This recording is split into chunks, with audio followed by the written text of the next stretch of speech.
Senator Reverend Raphael Warnock is a Democrat of Georgia. He sits on the Senate Finance Committee, which got to ask questions of Health and Human Services nominee RFK Jr. yesterday, and he joins me now. Senator, I want to just start with your reaction, sort of in toto, to what seems to be the most pressing and urgent single-minded focus of the new administration, which is going after the entirety of the federal government, whether in blocking grants or hiring practices, to root out what they say is Marxism and anti-discrimination efforts.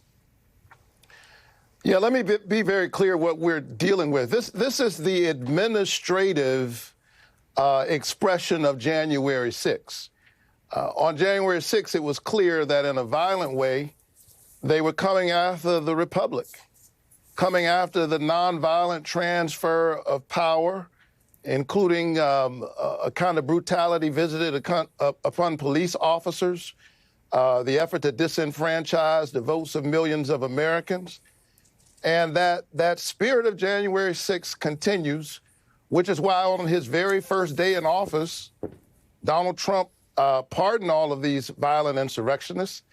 And then he proceeds with the same kind of lawlessness through executive orders, whether that's basically saying that the laws that we've already passed to provide support for various efforts all across our country, from health care to child care to helping folk with jobs, somehow that doesn't matter. And it has to come back through the putative monarch, I guess, to sending out this awful memo asking that our federal workers just resign. This is an assault on the American Republic and the attempt to replace it with their dystopian vision of the future, and we've got to fight back. You mentioned the sort of attempts to kind of reroute funding. I want to ask you about some of these nominees, but I want to just stay on that for a second. They issued this memo at OMB. It seemed flatly illegal and unconstitutional. It was maybe going to lose in court. They then rescinded it after political blowback. The press secretary said, no, we're actually still freezing all this funding. And I have to say, it's just not clear what the status is. And as a U.S. senator, I know I've talked to politicians and representatives who are getting calls and talking to people. Is it clear to you what the status is? Which is to say, is money flowing in the needed way it has to, or is it still stalled? It's clear what Donald Trump is up to because we've seen this movie before. It is the OMB memo that was rescinded. The executive order was not rescinded. Let's be clear, Donald Trump is going to try this again. He's going to come after all of these programs, I think in part because they are looking to pull as much money as they can away from working class Americans so they can pass this huge tax cut for the wealthiest of Americans. They're trying to reshape government according to the vision of Project 2025, which he denied over and over again, but we are literally seeing it being played out before our very eyes.